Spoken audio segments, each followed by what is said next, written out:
You're really at home, so thanks very much for the welcome so far. And I'm just going to be the facility and ask David a few questions, really.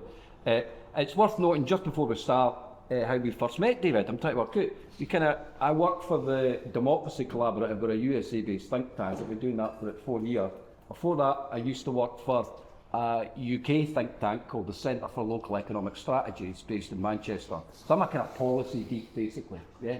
And I got a chance to work in the United States when I'm getting a bit older, and they said, come and work in the United States, and I have been doing that now for 3 or 4 years. And I met David as part of that, because we're part of what would you say, an archipelago of progressive organisations across the USA and globally, who's trying to turn the dial on the economy that isn't working for people, place, or planet, basically. So we're a think tank involved in progressive ideas, ownership ideas, turning the dial on this economy that doesn't work for us, basically. Yeah.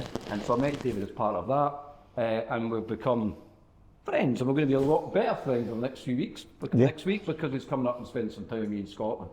So I'll ask David the first question in a minute, but let's start off. I think we'll start with a wee joke. What wee joke? A wee joke. The front row likes jokes. Joke. What joke we start with? I know. 2 economists on a nudist beach. Yes? And they're sitting down, and the first says to the other, have you got red marks? Have you red marks? And the other one said, I think it's these wicker chairs. Yeah. Right, let's get cracking. More jokes will come. Better ones than that. Yes. Right. I always think when you have these sorts of things, right? There's obviously I imagine a diverse audience here. People know a lot. People know so much. Don't know so much. It's really good to orientate yourself about who is speaking and what they're all about, right? And I'll start, and then I'm going to ask David, right? Just a little bit of our background. I'm a working class Scot, really, from the rural Highlands of Scotland, and I was, landless peasant, bog people, right? Yeah, and there was always a sense of injustice around my household, about this is no right, landed gentry, pushed off the land, all that sort of stuff. So I was always motivated by trying to make the world a better place. And it just so happened that when you go to school and then you found out that I was good at something, I was quite good at economics. Right? And then it ended up that I became a career out of it, right? But still, I suppose in my personal life, actually, I'm a kind of code switcher, right? I've got one foot, in the mainstream world, so I'm an advisor, been advisor to the Scottish Government, right? So I'm kind of like the mainstream. I'm like suits, and ties, and speaking properly. But the other foot is like, I'm kind of like an activist, radical, wanting to change the world. Like that. And I kind of flip between the two, which is quite hard, I think, to do that. Anyway, that's a bit about me. David, just a wee bit about your background, where you're coming from, and how did you get this passion that you have to make the world a better place? Well, thank you, Neil, and thank you to Glór na Mona for the opportunity, and thank you for spending a glorious day like this today. I'll try to make my comments worth your while. Before I begin, I want to take this moment to honor and acknowledge today is the 100th anniversary of the birth of Malcolm X. So let's just take a moment to recognize, a round of applause for that. And I'm going to take that question head on, and I have my lovely wife, Ruthie. We've known each other since junior high school. And so anytime somebody asks about me and what I'm about and where I come from, what I always start with, I am a proud and unapologetic mama's boy. I had the great privilege of being born into a family that I was surrounded by love. That my mama, and in the South we say mama and papa, which is, grandmere, or however y'all say it, granny. but I was also born, as they say colloquially, out of wedlock. And so I reckon that my mama and papa knew that there were some people in that very small rural Texas town who were going to try to make me feel a certain way about that. That they were going to try to demean me a little bit, that they were going to try to make me feel less than.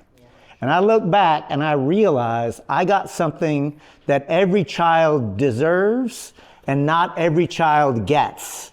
And that is, I was bathed with love. My mama, papa made it a point to tell me I was wanted, that there was a place in this world for me, and that I had gifts, and that those gifts should be offered, but offered in a certain way. So I was pampered, but not spoiled, right? I was taught not only do I have gifts that I should offer, but that I should look for opportunities when I meet Fergal, that Fergal too has gifts. And let me invite Fergal to share those gifts. And Emir has gifts, and what would those be? And find some kind of way to lift those up. And so and the second part is, I was born in not working class, y'all, poverty. I'm 62 years old, and in the U.S., there's not many of my generation can say, I know what it's like to carry a 5-gallon bucket of my family's excrement at the end of the day and take it and empty it into a hole in the ground that my daddy had dug. And so I want you to take a moment to imagine this little child, this little boy who loved and adored his mama. And then all of a sudden I hit about 9 or 10 years old, and I'm starting to go to school and others, and then I'm ashamed. I can't bring my friends over because of how we live. And in that moment, I'm tearing up now because how I treated my mama at the time, because I was embarrassed. And mama, why do we live like this? Why is it like this? Why didn't you do better? Why didn't you have? And I like to say, luckily, friends, 2 things happened to me to help me through that moment, to bring me to where I am with you today. The first is therapy. And let me encourage everyone to have some conversation around mental health and get the help that we need, because this toxic soup of capitalism and heteropatriarchy and settler colonialism that's just completely damaging us constantly. So mental health and therapy. And the second one, Karl Marx. So yes, I've read Marx. Brilliant, thanks, David. Yeah, fantastic opening. And I think what we'll try and do as well, if anyone really wants to come in, as we go through the talk, please do. Anyone want to come back to David and now, just in this struck your, no? We'll continue. Brilliant, great stuff. I'd like you now to explain a little bit, I think, that powerful provenance to what you are. When did you first get your first inkling of a politics that you could do something? Go back. That was the moment I think I'm going to get into politics and I can change the world. What was it? So Neil, thank you for that. And I'm going to say again, remember that my mama and my upbringing gave me a sense of agency. And so let me tell you something, y'all. I never did fool for the myth that America is a meritocracy.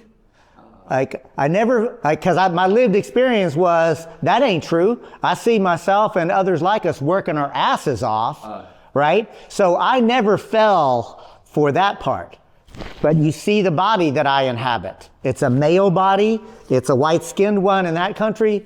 So the myth of the American creation story of liberty, justice, and equality, see, I fell for all of the rest of that. Right? It wasn't until, and by the way, right after high school, I went and worked in construction, right? I was a laborer, shovel in hand, and I realized that would make a young man old very quick. So I did go to university, right? And at university, I still remember, Neil, here I am, and I'm about 20 21 maybe, I started off in what's called junior college there, you know, good working class way. You don't go right to the big university.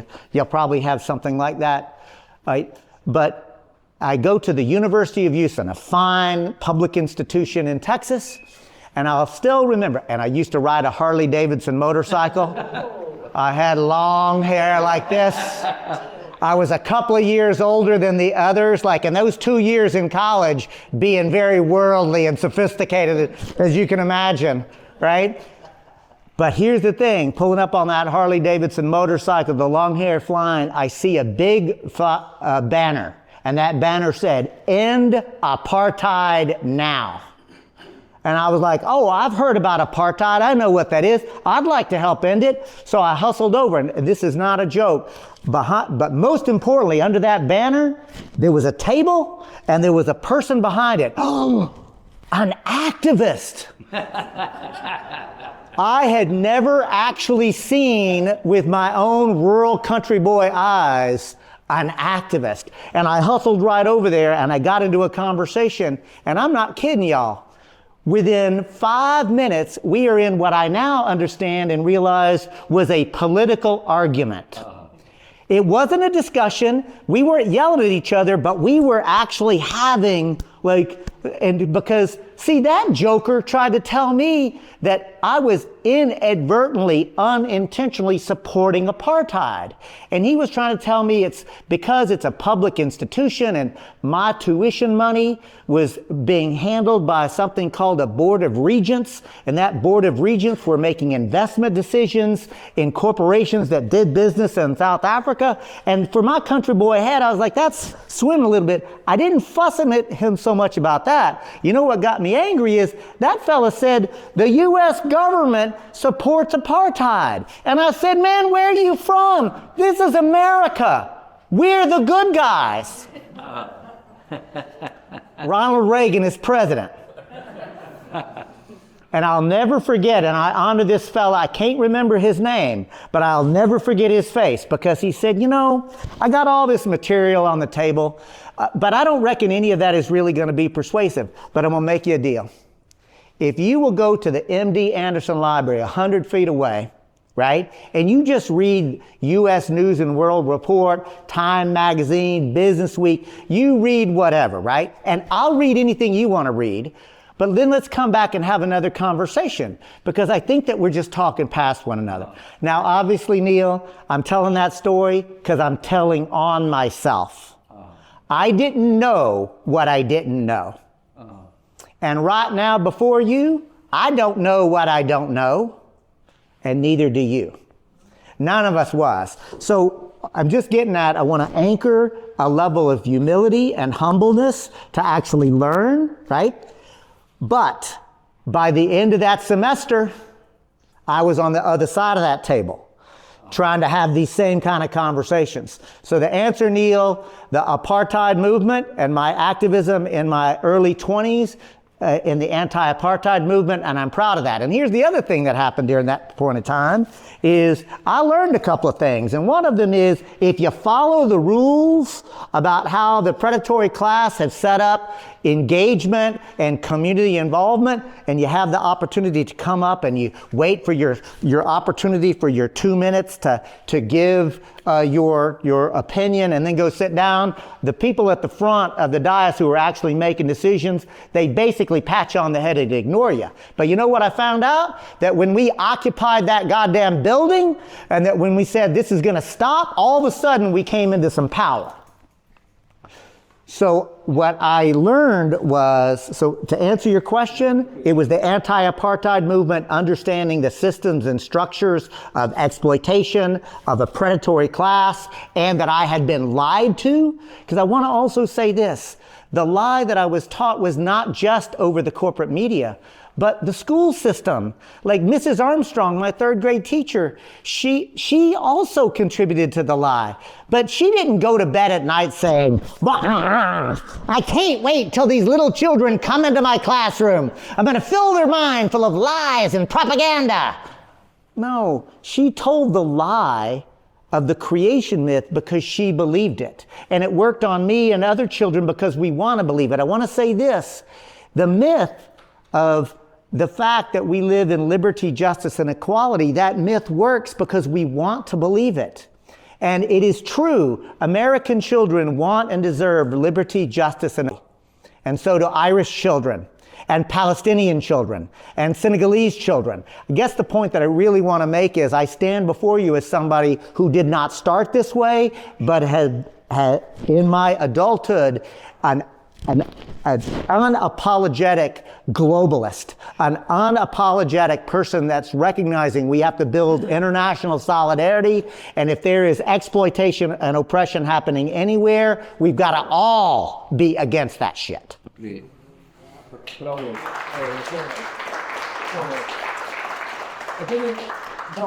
That was fantastic. Brilliant. Excellent thing there. And also, we're talking about the weight thing there. I love, and the humility, the admitting that you don't know everything, and also, I love that image of the freak flag flying as well. That's the freak flag flag. We will come back to talk more about your time as a Green Party candidate to the USA, but let's fast forward quite a lot. Yep. Let's see what you're up to now with the People's Network for Land and Liberation. What was its genesis, and what are you up to, and how does it relate to what's happening here in West Belfast and Ireland? Lovely. So let me just get a show of hands. How many of you were able to hear Comrade Kali Akuno yesterday, just so I'll know where to start? 2 days ago. All right, so what, I'm going to actually say this with the level of candor and clarity. The People's Network for Land and Liberation is an experiment. It's an experiment that we are controlling the variables best we can with a clear program, which I'll describe, and an ideology without sectarianism. I really want to be clear that to push myself, but also each one of you, to recognize the difference between ideological clarity and dogmatic sectarian nonsense, right? And that's part of the reason that what I saw at that coffee shop 6 months ago, the political clarity without dogma that I got from every one of the folks that were around that circle. I reported back to my comrade the next day, these are our people here. We got to figure out how to do this, how to build. So the People's Network for Land and Liberation, 6 what we call nodes across the U.S. And let's just be clear, the United States of America is a continent, not a country.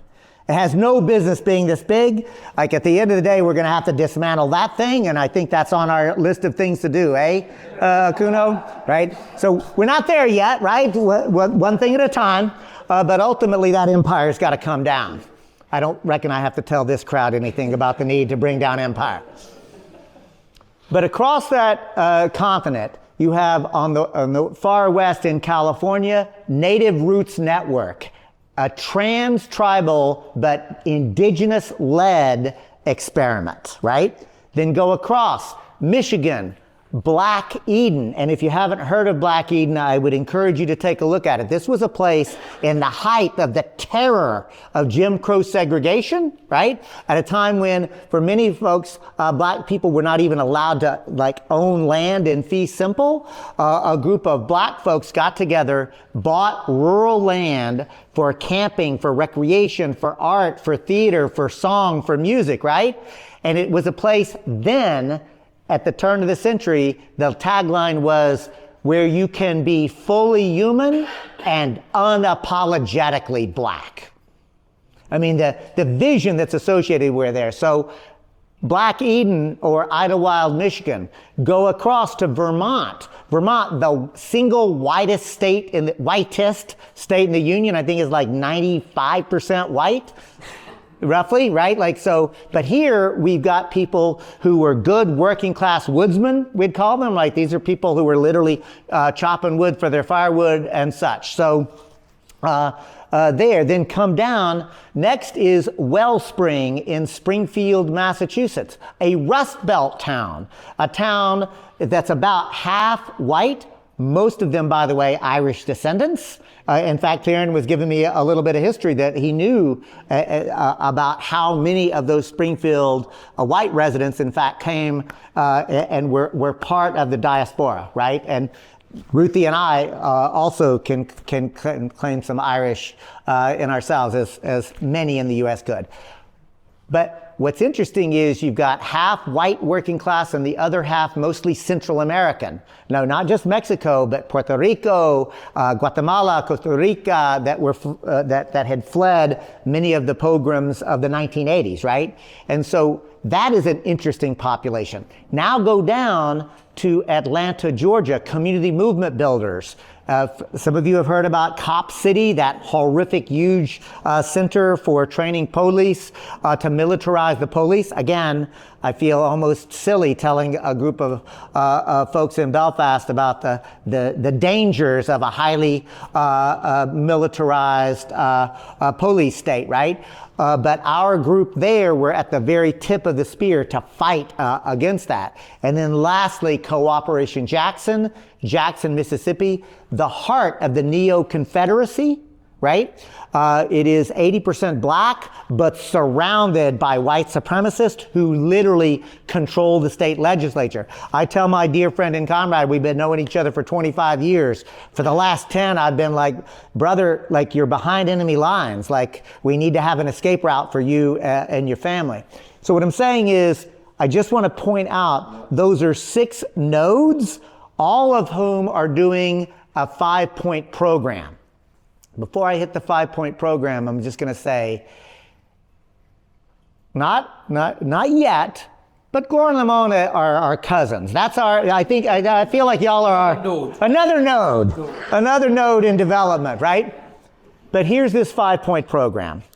And I'm going to do all 5. And when I do, what I'm going to share with you. Sorry to interrupt. Yeah.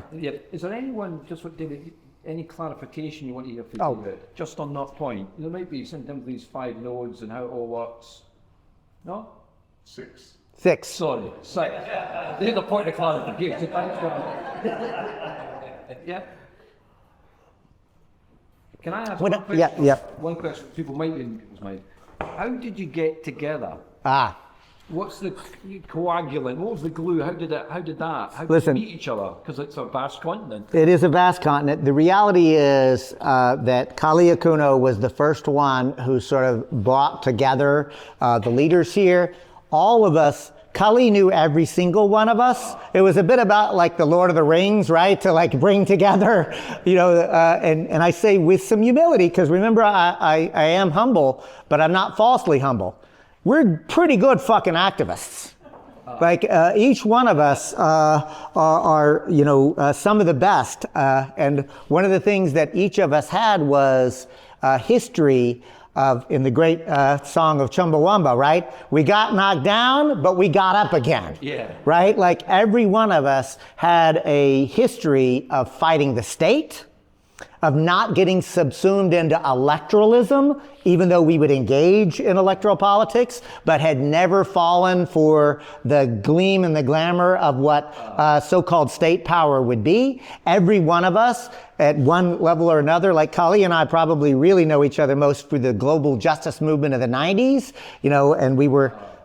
I was there in Seattle, Washington. Maybe you heard when me, Kali, and about 49,000 of our closest friends shut that city down when the World Trade Organization had to go up against Bill Clinton, by the way, at the time. So what I'm getting at is, Neil, each one of us had already had experiments that had a political clarity. Yeah, it's important that in terms of future organising and how we actually have these nodes that become networked. They can't just be isolated, how they actually come together. But you were going to go into the 5 elements of PNL, so please. Yeah, thank you for that. So I want you all to think about this. What I'm about to describe, the metaphor I like to use is that it's a recipe, right?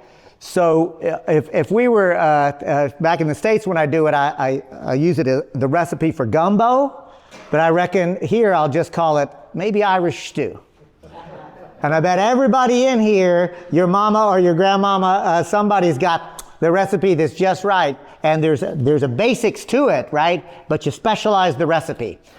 So what we like to say is the recipe we're about to share with y'all, this is a special sauce, but we don't want it to be a secret sauce. We want you to use this recipe, or as a recovering alcoholic, which I will also own, a phrase that we sometimes use, take what works, leave the rest. Take whatever works from what you hear me, and if it don't work, don't fool with it, right? But the 5-point program for us, number one, at the People's Network for Land and Liberation, it starts clearly with land. Because we are revolutionaries. We are not merely reformers. And maybe, Neil, if you ask me a question about the difference between a reform and revolution, maybe I'll have some words to say about that. See how I did that? So but it starts with land, and for us, it's not merely just to hold land. But as a revolutionary, I submit to you, there's never been a serious revolutionary base that were not rooted in their land, and that it's not merely the soil in which you occupy, although I'll honor that soil, it's also a deep commitment and relationship to it.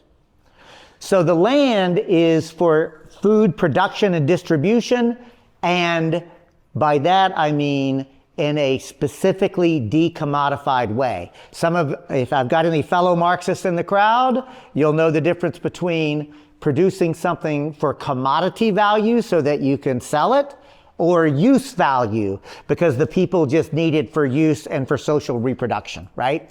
So for us, it's food production to move towards back to what our ancestors always knew about, we take care of each other, and that food is part of that. But the other part of land is for housing, to decommodify housing. Housing should be a human right. It should not be something that's bought and paid for at a profit. Again, I've learned to code switch, as Neil does, and I'm now a developer, but I'm still a Marxist, so I'm a Marxist developer. Kuno has now given me my next task, become a financier. But I'm going to be a Marxist financier. So even when I code switch, I do it with a very thick Marxist accent. But the point is around land for food production and distribution outside of the profit motive. Housing to house people outside the profit motive. But 1C is land for her own sake. And I really want to lift up Native Roots Network, who have helped me and others of us really grapple with what in the U.S. concept on Turtle Island they call traditional ecological knowledge, or TEK. And I want to be clear, that is also science.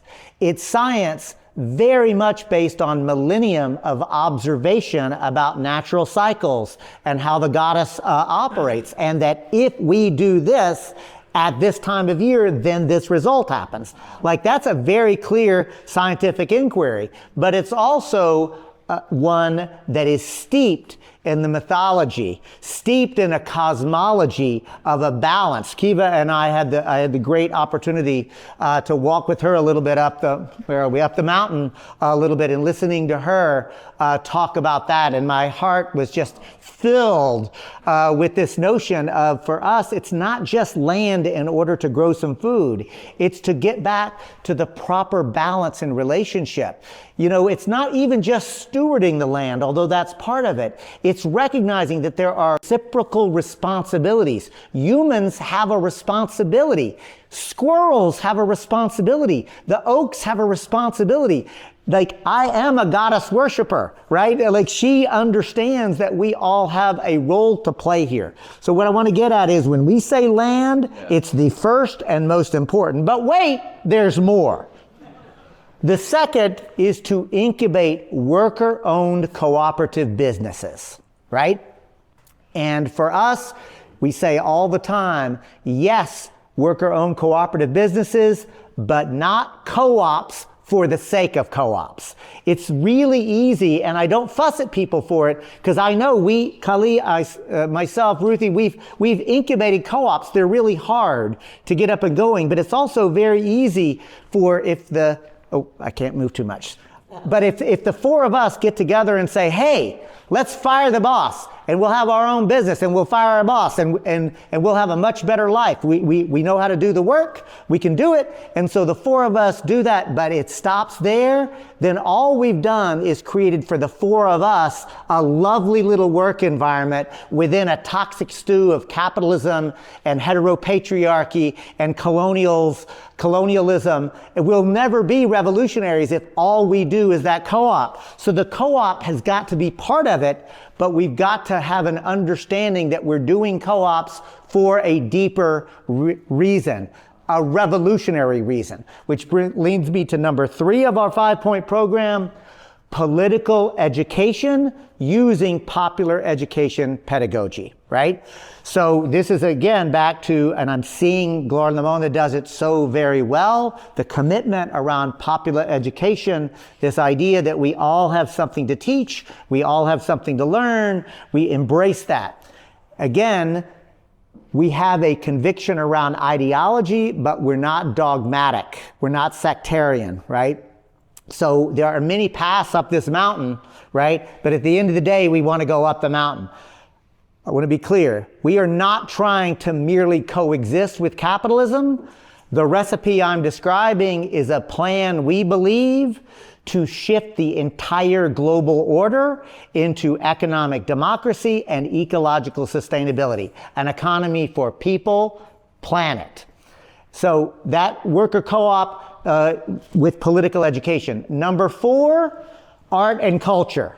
And again, I feel almost embarrassed to be sitting before this group and try to even have the temerity, but to say what we say, here's how we say it. Absolutely, let's have more song and poetry a meeting. Yeah, yes, more songs and poems in the movement, please. Yes, make things beautiful, right? But it's not merely for that sake. It is because we know if it's not soulful, it ain't strategic, right? What art does is be able to communicate at a deeper level. No matter how eloquent my words are, they will never equate to a poem or a ballet or a dance. There's other things, and I'm going to take this moment to bring, and Ruthie knows this story already, I'm going to lift up my mentor, one of my mentors, Bella.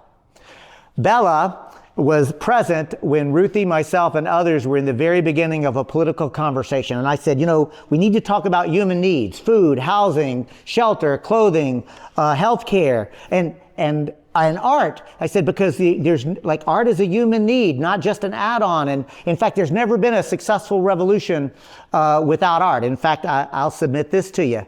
Fergal, if we'll know when we have a real movement on our hands, when it's not just being talked about in coffee shops, but that the principles and tenets of our movement are being expressed in songs and in poems and in dances, right? So I am committed to that. And I said, so art is absolutely important. But of course, I'm not an artist. And Bella, who was coloring on the floor, at the floor, 6-year-old Bella didn't miss a beat. When I said, I'm not an artist, but, and she said, everyone's an artist, David. The room went quiet, looked at her, looked at me.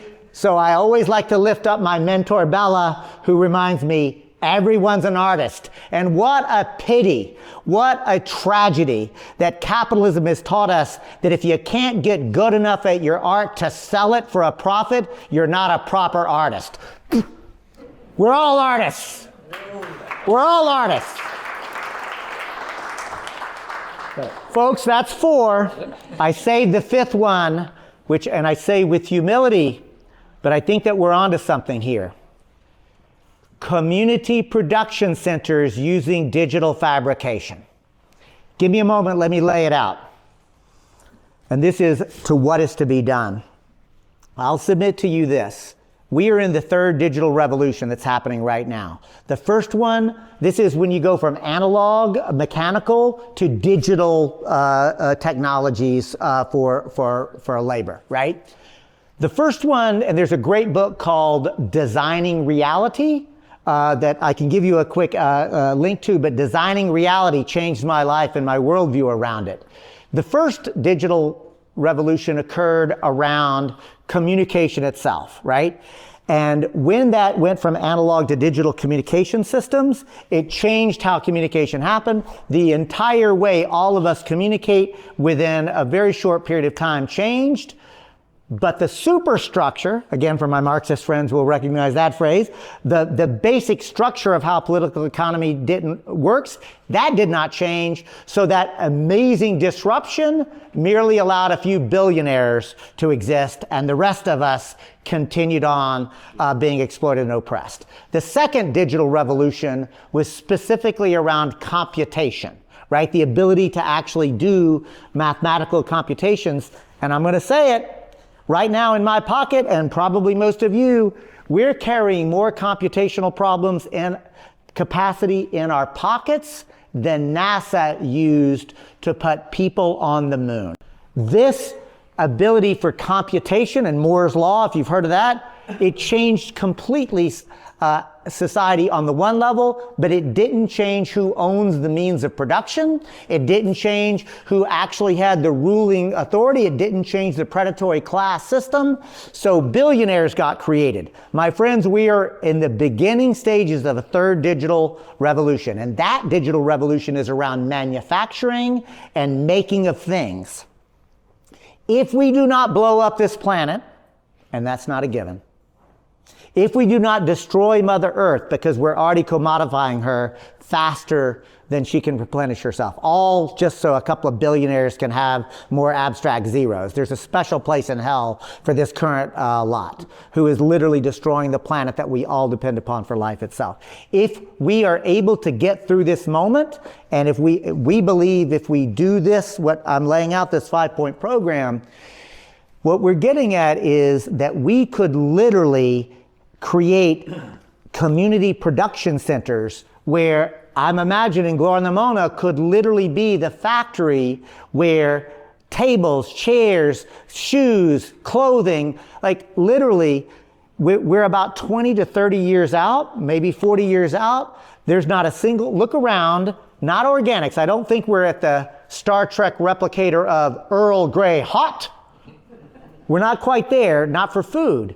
But for every other item that is non-organic, these could be produced in one place, and we think that we can begin the scientific inquiry using traditional ecological knowledge to get the feedstock locally, hyper-local, to create liberated zones, right?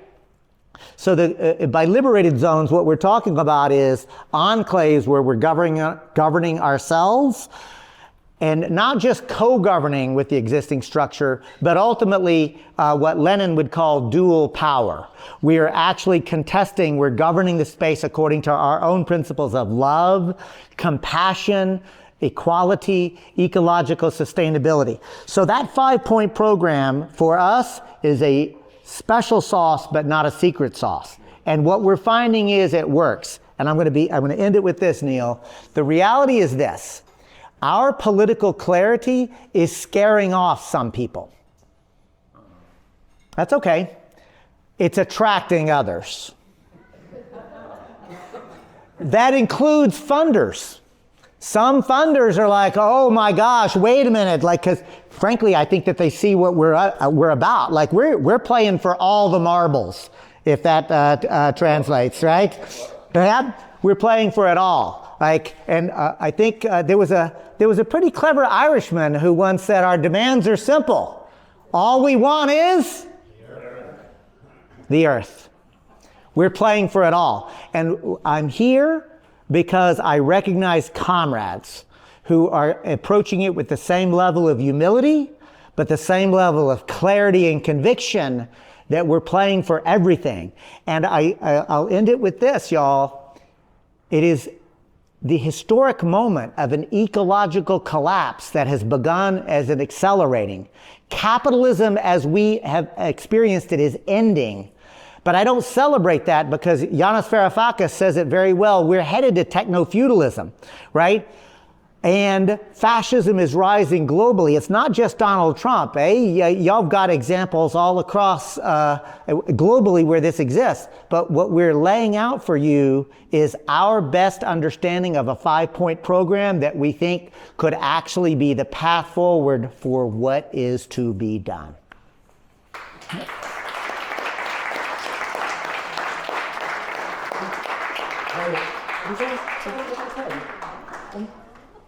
There, we got somebody with a question. Yes, thank you, David. Well primed.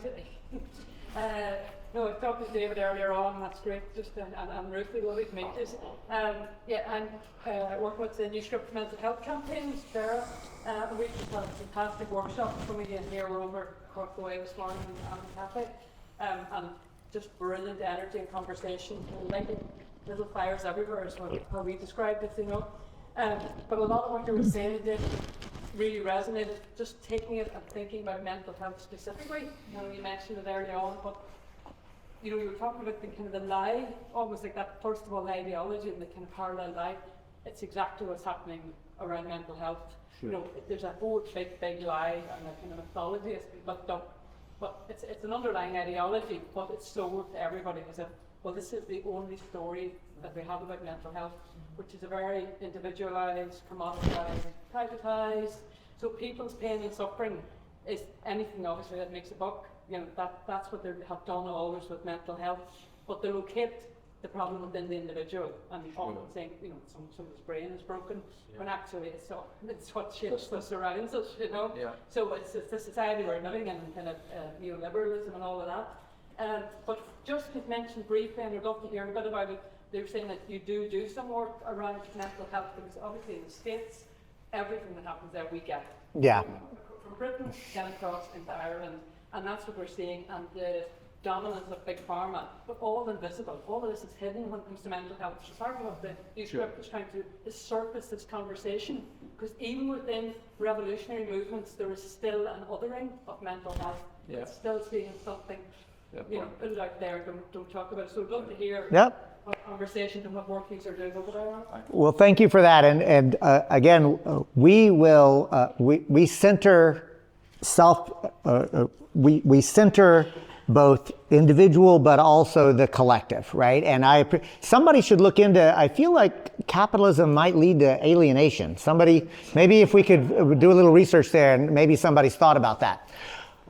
But I want to take head on, we talk about the need to meet our community's needs. And it's not just for the objective material. Yes, it includes art and culture, but it also includes healthcare, and mental health is absolutely part of it. Remember 6 nodes, all of which are doing at different levels. I want to lift up Emily Kawano. She and I have the great honor of serving as the co-coordinators of the U.S. Solidarity Economy Network. She is one of the leaders of the Wellspring Cooperative in Springfield, Massachusetts. They literally have a worker-owned cooperative mental health co-op and a collective. And so for us, and I'm sorry, sister, Sarah. So Sarah, for us, what we're saying is not everybody can do everything, but everyone can do something. And what we're trying to do is to say, again, figure out what your brilliance is, figure out what your gifts are, and give them opportunities to do it outside a capitalist economy, right? And so in this case, there is a group of mental health providers and therapists who have been able to create a worker-owned cooperative in order to offer that.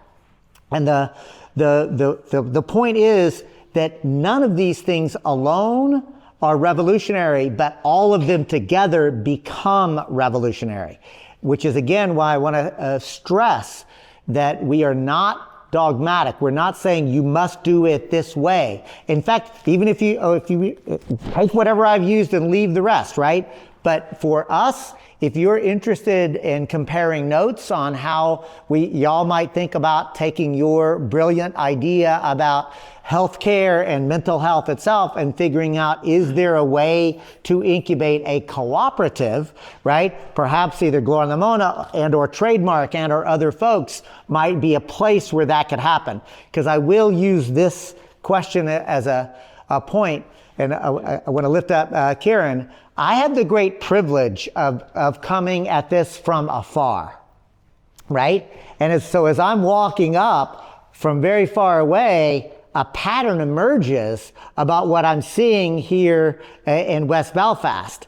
And it's like, oh my God. And then when I get closer, Glór is here. And there's a lot of amazing work happening at Glór. And then I step back and there's a lot of amazing work happening with another Irish language school. I step back, there's another amazing bit of work going on at the sports place at Gortnama that Neil took me to.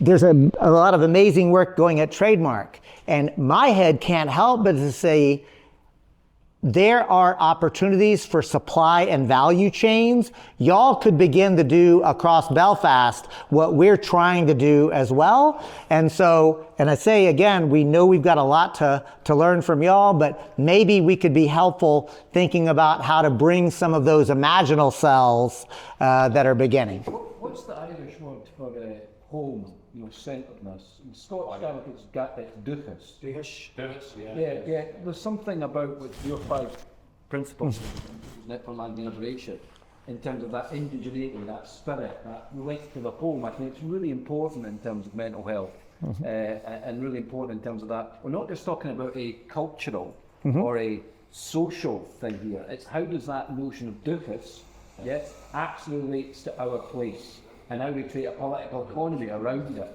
And any other comments or thoughts? Yes, Beth, please.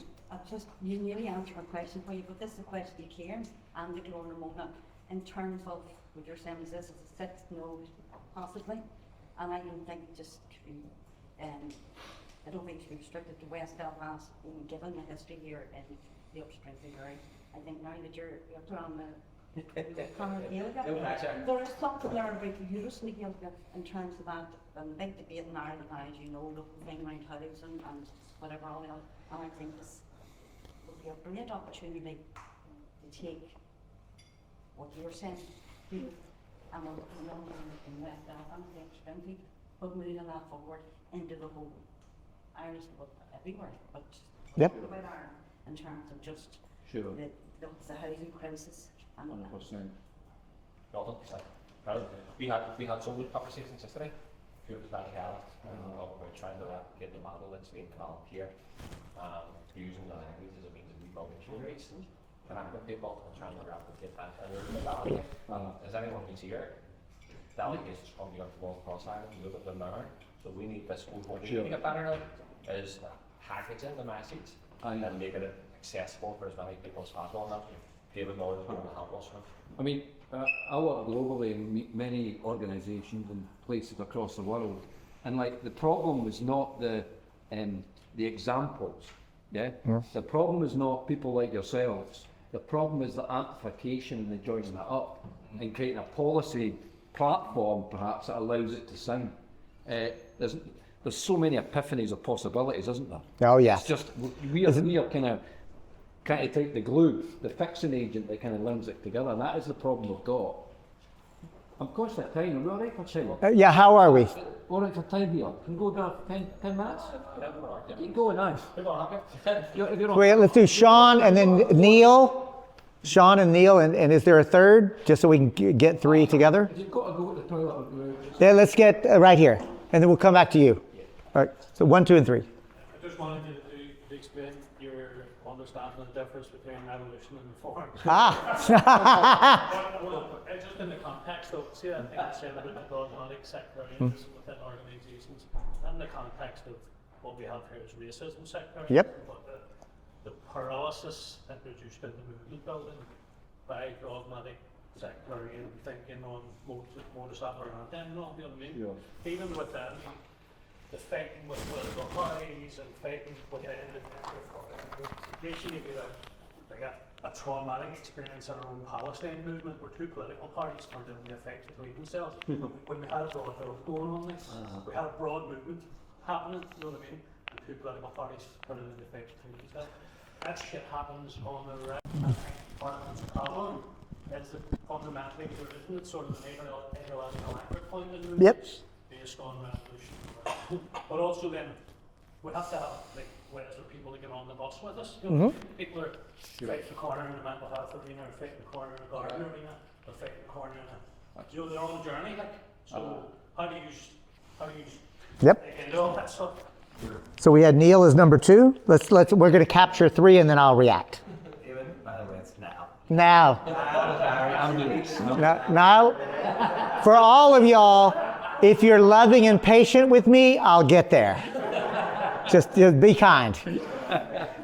My question, I think, to Sean, stuff, I suppose there's obviously, these are organised in the Valley of the Beast. So you're organised in working class people who are living in like, the centre of capitalism. Yep. Materialism, crass materialism, inequality, you know, really, really struggling.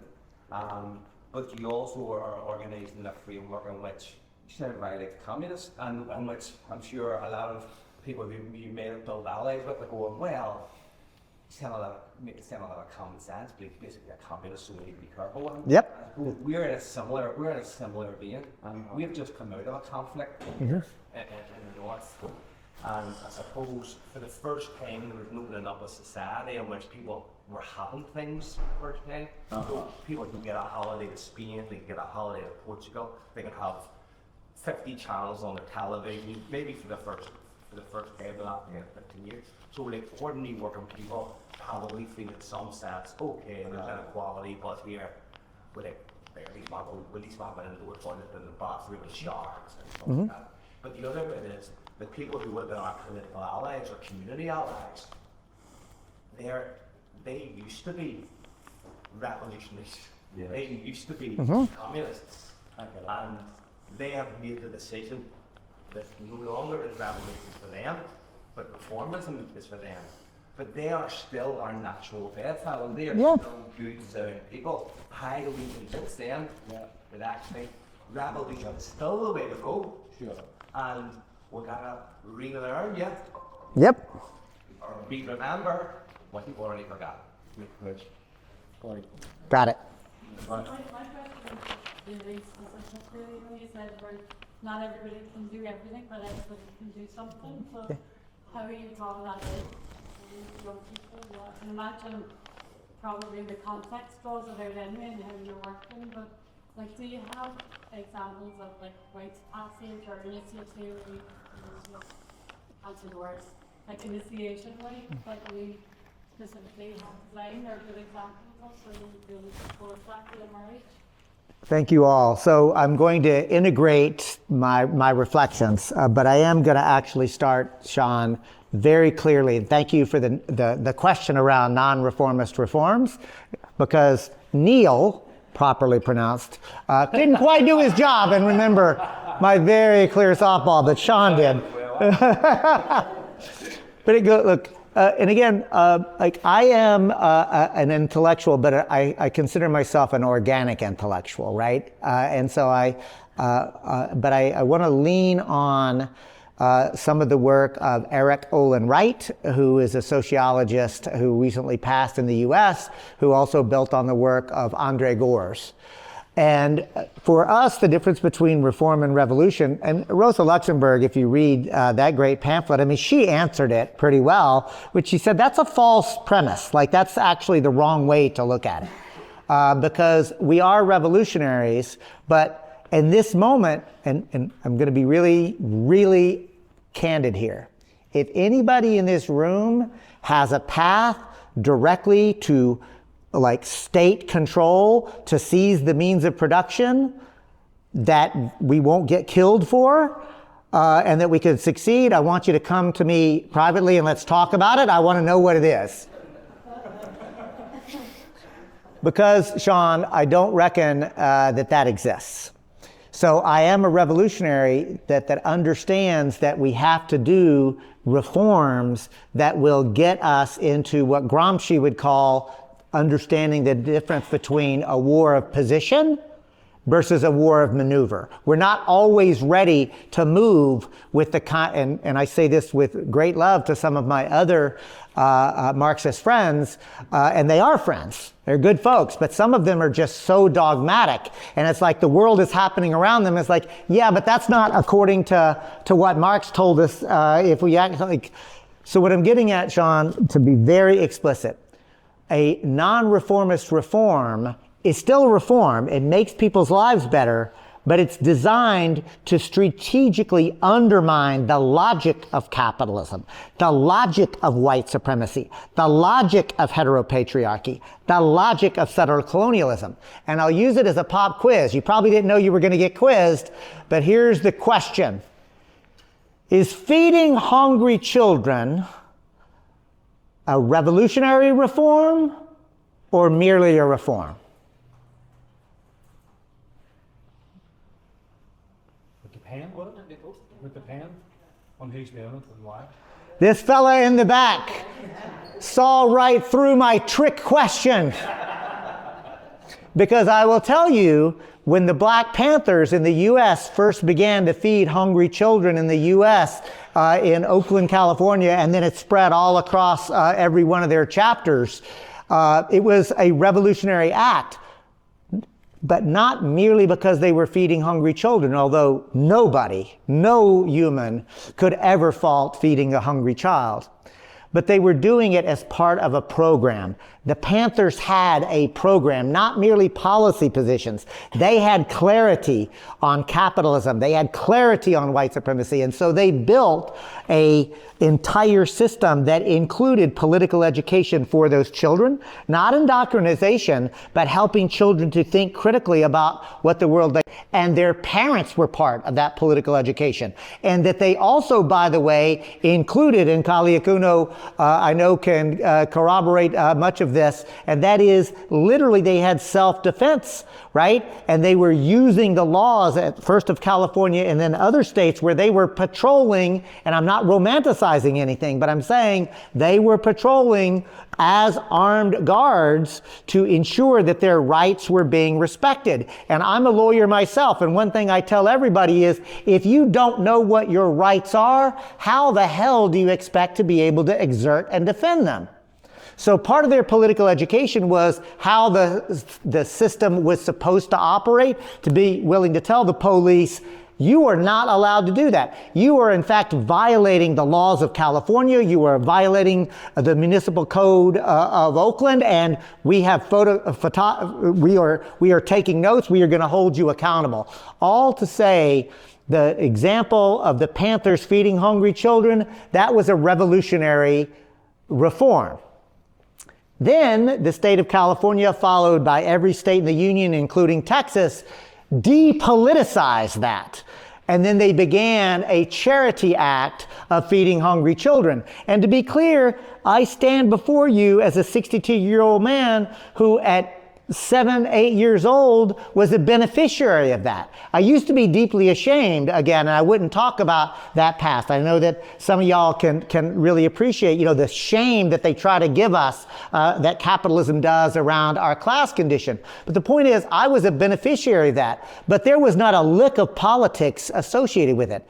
So to me, Sean, it is what makes it a revolutionary reform is, are you building out a transformational program that goes beyond policy, goes beyond electoralism, that's changing how we think, right? And that as soon as you change the way, there's a very famous thread, like, free your mind.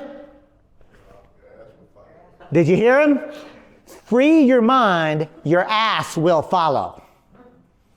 So, Sean, to me, that's where I was at. And the dogma and ideology piece, it's equally the same kind of comparison. I am, in fact, ideologically I have convictions. These are not mere casual opinions. Some of the sociologists and political scientists will know the difference between an opinion and a conviction, right? The enduring tendency to respond over time. So I have convictions. And that conviction is, I want to live in, not just talk about, a world that is ecologically sustainable, socially and racially just, genuinely, deeply democratic. And so I am committed to that. And I know that there are many paths and many ways to do it. So we do not insist upon a dogmatic, this is the one true way. And as a Marxist, I want to say, anybody in this historic conjuncture who thinks that your reading of Marx is so pure and so clear that you have the one right way as a Marxist to another, you're doing it wrong. Marx himself said that this is the dialecticalism is a lens by which we can understand the world. No group of humans have lived through a global, worldwide ecological collapse. Nobody else has lived at a time. There are no more markets to go to. The imperial bastards have already won that, right? They have subsumed Earth. There's no more. Say it again. So the enclosure movement, and again, I have a special hatred for the English Empire. Not English people. It's the empire, right? All empires suck. The English version, though, is particularly toxic, is it not? Right? It's a particularly vicious one. And in fact, I'll just say, dogma. Dogma is the idea that there is one true path. There is no such thing. If anybody tells you that, I think that they're immediately suspicious. Ordinary folks, bringing them in, I got to say, to me, Niall? Yep. All right, Niall. Again, if you're patient, I'll get there. Niall, think in your mind of a three-dimensional funnel, right? So a funnel, broad, narrows down. The point is, we are constantly trying to bring more and more people in, and as the civil rights movement in the U.S. used to say, you get in where you fit in. Where you fit in, right? So we make plenty of opportunities to get engaged, and if you want to do art, here's a spot for you. If you want to do canvassing, here's a spot for you. If you want to grow food, here's a spot for you. So we're constantly bringing people in. But we also have what we call a scaffolding around political education to take it deeper and to help people see not only how we're doing it so well, is because why we're doing it, that there is a deeper motivation to it. And Emer, Connor, and others, we already have a plan, by the way, to share our curriculum. Like, I want to learn from them what they're doing. So we're going to be cross-pollinating that. And then the other part about how to convince them, I used to have a different answer for that. But my answer today, in this historic moment, I'm not really trying to convince people anymore. What I'm trying to do is to articulate with clarity the vision that we have, how we're implementing it, and I want to have a conversation with Fergal to say, Fergal, I want to ask you some questions about what y'all are doing because I really want to understand it. And I want to invite Fergal to ask me some really good questions. Let's interrogate. Let's find out where we agree, where we disagree, right? And so rather than convince and persuade in that old sort of way, it's a better curiosity and understanding. And then at the end of it, I realized I probably agree with Fergal about 95% of the time. Sadly, he's wrong about 5 or 10% of the time. But here's the thing. So when Fergal and I talk, we're going to spend 90% of our time thinking about what we can do together because that's where we agree, and limit our disagreement and our fights to the 10% time. In other words, I don't know about you, Sean, but I'm kind of sick and tired of getting involved with, we agree with almost everything, but we finally found where we disagree. Let's now battle to the death over that disagreement. So Niall, honestly, I'm not trying to convince folks anymore so much as I'm trying to say, I want you to understand what we're doing. I want to understand what you're doing. And then let the proof of the pudding is in the eating. What I know is what we're doing is working. And what I see what Glarnamona is doing is working. So that's how I try to do it. And then the last part of that is, and when they come around, which they will, my public pledge, I will never ever say, I told you so. I will always say, welcome sister, welcome brother, welcome sibling. Like, how can we work together? And that's the other thing. What I see, and Ruthie was literally crying last night when we were talking about the love and camaraderie that is here at Glarnamona and the ecosystem that's around it, the level of good-natured teasing and ribbing that's going on. Like, something special is happening here that we want to learn from, not the least of which is the ability that there are young people not just involved, but these are young people who understand that they are being mentored, coached, taught to take leadership, that this is theirs, and Emer and Connor and Owen and every other of the generation behind me, I'm watching them. I'm going to say it this way. They understand the assignment. Yeah?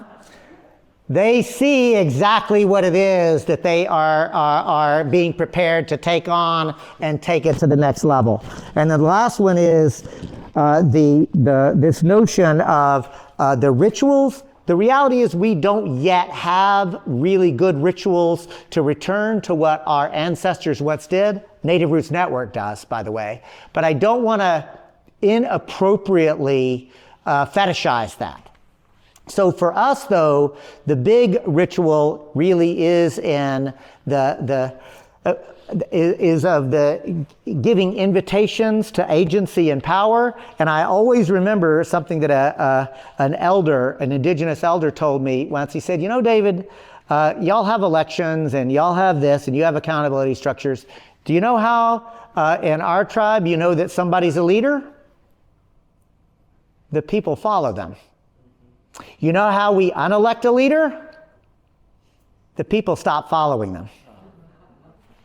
So I think there's something magic there about getting out of the kind of checkbox, Sir Francis Bacon, Baconian determinism, linearity, and getting more into a fluid, feminist way of more organically developing those things. I do wish that there were more rituals, and I know that my ancestors, some of whom were from Ireland, others whom were in fact from Scotland, once had those kind of rituals and were once in right relationship with the earth in which they turned. And I know that my ancestors were traumatized and brutalized by an empire and driven off of their lands, came to Turtle Island in the United States and traumatized and brutalized people to drive them off their land. We have to recognize, y'all, that there is plenty of trauma to go around.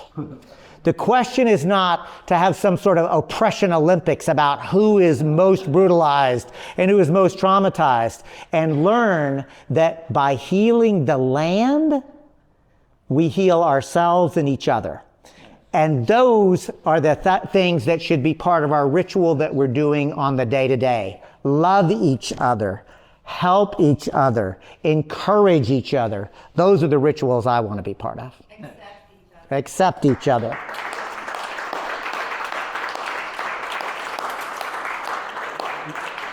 Yeah, that's good drawing. Come on, get another. Hey, Thank you.